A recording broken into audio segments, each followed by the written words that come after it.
Hi guys, কেমন আছো তোমরা সবাই? আশা করি সবাই খুব ভালো আছো। Welcome to my channel cloud nine আর ওয়েলকাম তোমাদেরকে আরো একটা নতুন ভ্লগে। আমি এই জাস্ট অফিস থেকে ফিরলাম। আমাকে মনে হয় পাগলের মতো লাগছে, বাট কিছু করার নেই।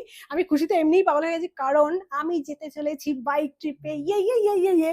সো তোমরা সবাই জানো, যারা অনেকদিন ধরে আমার ভিডিও দেখো, যে আমি ঘুরতে যেতে কত বেশি ভালোবাসি। আর এটা হচ্ছে সেই ট্রিপ যেখানে লাস্ট 2 মাস ধরে, অলমোস্ট 2-3 মাস হবে, আমাকে জিজ্ঞাসা করছে তুই কি যাবি, চল। আমরা কিন্তু বুক করে ফেলছি, আজকে কিন্তু লাস্ট ডেট, এরপর কিন্তু আর হবে না। আমি তখন বলছি না, আমার হবে না, আমি ছুটি পাবো না, আমার প্রচুর কাজ আছে। আমার মনে হয় এই টাইমে, এই বছর আমাকে একটু টাকা পয়সা সেভ করতে হবে, আমাকে যতক্ষণ অত টাকা পয়সা নেই কি আমি ঘুরতে যেতে পারবো। আমি চাইছি না এবছর আর বেশি রাইড করি বা বেশি ট্রিপে যাই। তো হবে না হবে না হবে না, এটা লাস্ট 2 মাস ধরে আমি বলে এসেছি। এবং যেদিন লাস্ট ডেট ছিল সেদিন আমাকে নক করেছে, তুই কি যাবি, আজকে কিন্তু একদম সমস্ত কিছু ফাইনাল হয়ে যাবে, এরপরে বললেও কিন্তু নিয়ে যাওয়া যাবে না। তো আমি বলেছি না না না, আমি যাবো না, মানে আমাকে ধরোই না। আর আমার মাইন্ডসেটটা এরকম ছিল যে না, আমি যাব না।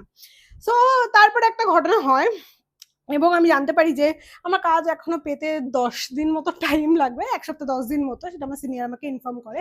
তো আমি তখন, যে আমাকে এতবার করে জিজ্ঞাসা করেছে, তাকে গিয়ে আমি বলছি আচ্ছা, আমি যদি এখন যেতে চাই, মানে আজকে আমরা বেরোচ্ছি, আজকে হচ্ছে শুক্রবার, রাত 2টো থেকে আমাদের জার্নি স্টার্ট হবে।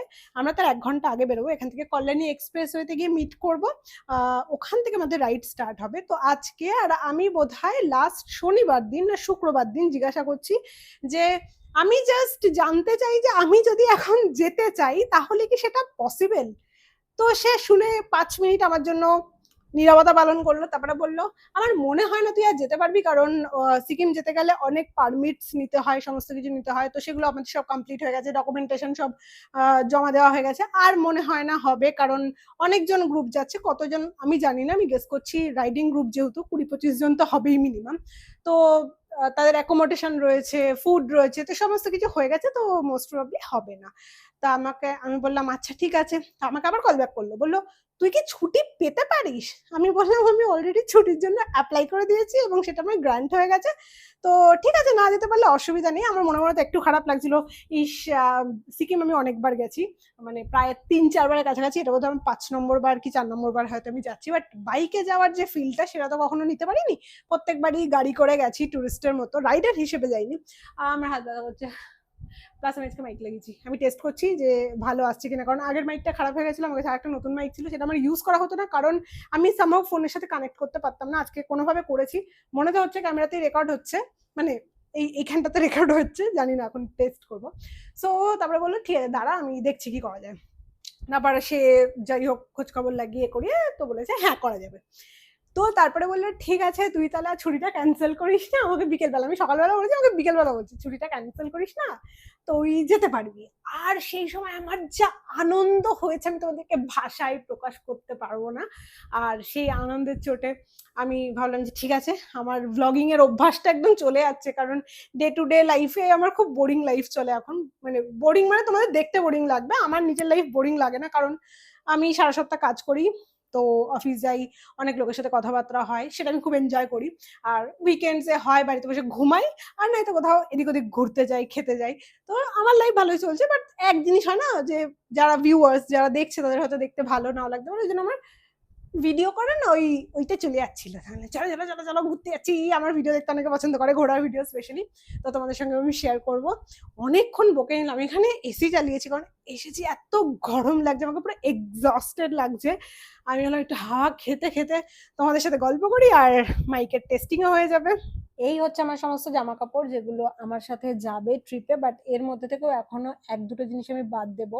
প্লাস ব্ল্যাক কালারের পাফ জ্যাকেট, যেটা আমি দেখিয়েছিলাম আগের দিনের ব্লগে, ওটা নিতে পারি, কিন্তু ওটা আমি ক্যান্সেল করেছি, কারণ ওটা চেন ছিঁড়ে গেছে। তো আমি এই পিঙ্ক কালারটা নিয়েছি, এটা আমার অ্যামাজন থেকে নেওয়া, বাট এটা আমি সেরকম ভাবে ইউজ করিনি। সো এর মধ্যে থেকে কিছু জামা এখনো যাবে, কিছু জামা বাদ যাবে। আর এই জামাগুলো আমার কোনো ব্যাগে যাবে না, এটা যাবে হচ্ছে স্যাডেল ব্যাগ, যেটা বাইকের দুপাশে ঝোলানো থাকে। আর খুব লিমিটেড জিনিস আমি নিতে পারবো, কারণ বাইক বেশি ভারী করা যাবে না, কারণ যখন ইনক্লাইন হয় তখন ব্যাগের দু সাইডে দুটো ব্যাগের ভার, পেছনে আমি বসে থাকবো, আমার একটা ভার রয়েছে, তারপরে পেছনে একটা টপ বক্স রয়েছে, সেটার ভার রয়েছে। তো বেশি ভারী হয়ে গেলে প্রবলেম হয়ে যায় ওপরে ওঠার সময়, স্পেশালি পাহাড়ে। তো ওই জন্য একদম লিমিটেড জামা কাপড়, আজকে তোমাদের সঙ্গে পনিরের একটা দারুণ রেসিপি শেয়ার করব। তার জন্য লাগবে হচ্ছে রসুনের কুচি, শুকনো লঙ্কা আর ধনেপাতার ডাঁটি মানে স্টেমটা। এগুলোর সাথে নেব হচ্ছে অল্প পরিমাণ লবণ স্বাদ মতো, আর তার সাথে দিয়ে দেবো হচ্ছে জল পরিমাণ মতো। এরপর এটাকে ভালো করে একটা মিহি পেস্ট বানিয়ে নেব। আমি বাড়িতে সেই সমস্ত রান্না করারই চেষ্টা করি যেগুলোতে সময় কম লাগবে আর একটু হেলদি হবে খাবারটা। কড়াইয়ে তেল গরম হয়ে গেলে তার মধ্যে দিয়ে দেবো গোটা জিরে ফোড়ন, আর আমি এখানে সাদা তেল ব্যবহার করেছি। এরপর দুটো মিডিয়াম সাইজের পেঁয়াজ কুচি কুচি করে কেটে নিয়েছিলাম, সেই পেঁয়াজটাকে আমি দিয়ে দিলাম। যতক্ষণ না পর্যন্ত গোল্ডেন ব্রাউন হয়ে যাচ্ছে ততক্ষণ পর্যন্ত ফ্রাই করে নেব। এরপরে দেবো হচ্ছে যে পেস্টটা বানিয়ে নিয়েছিলাম রসুন লঙ্কা ধনেপাতার ডাঁটি দিয়ে, সেটা এর মধ্যে দিয়ে দেবো। ভালো করে কষাতে হবে যতক্ষণ না পর্যন্ত তেল ছেড়ে বেরিয়ে আসছে। এরপর আমি পনিরটাকে সুন্দর করে স্কোয়ার স্কোয়ার করে কেটে নিয়েছিলাম, আর তার সাথে কেটেছিলাম হচ্ছে একটা ছোট সাইজের টমেটোটাকে আমি এবার ওই কারির সাথে ভালো করে আরেকবার কষিয়ে নেব। দেখতে পাচ্ছ তেল সাইড থেকে ছেড়ে ছেড়ে গেছে, এরপর টমেটোকেও আমি কষাবো। এবার আসি মশলার পাটে। মশলার মধ্যে আমি দেবো হচ্ছে ধনের গুঁড়ো। এখানে চামচ আমার উঠছিল না, হাফ চামচ মতো দিয়েছি ধনের গুঁড়ো। জিরের গুঁড়োও দিয়েছি অল্প, একদম সামান্য পরিমাণ। এর সাথে হলুদ গুঁড়ো, যারা লঙ্কা বেশি খাও মানে ঝাল বেশি খাও আর কি, তারা লঙ্কার গুঁড়ো অ্যাড করতে পারো, বাট যেহেতু আমি ঝাল বেশি খাই না তো ওই শুকনো লঙ্কার যা পেস্ট করেছি ওটা দিয়েই হয়ে যাবে। সামান্য লবণ দিয়ে ভালো করে কষিয়ে নাও। আর যদি এরকম তোমরা ড্রাই ড্রাই খেতে চাও খেতেই পারো। যখন কেউ বাড়িতে আসে, সে ধরো ভেজিটেরিয়ান হলো এবং স্টার্টার কিছু তাকে বানিয়ে দিতে হবে, পনিরের এই আইটেমটা কিন্তু অবশ্যই দিতে পারো, খুব ভালো লাগে। ভেজ মানে হচ্ছে জেন ভেজ না, যারা পেঁয়াজ রসুনটাকে ভেজের মধ্যে কনসিডার করে তাদের জন্য বললাম। আর যারা জেন ভেজ খায় তাদেরকে রসুন ছাড়া আমি অন্য একদিন আরেকটা রেসিপি তোমাদের সঙ্গে শেয়ার করে দেবো, সেটাও কিন্তু খুব ভালো খেতে হয়। আমি আজকে রুটি দিয়ে খাবো তো একটুখানি জল আমি অ্যাড করলাম আর হালকা গ্রেভি করেছি। লাস্টে গরম মশলা দিয়ে নামিয়ে নিয়েছি।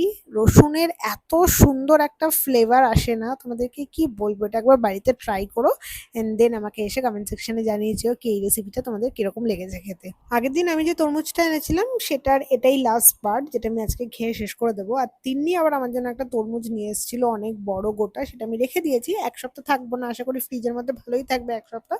ওটা আমি যেদিন ফিরবো সেদিন থেকে আবার খাওয়া স্টার্ট করব।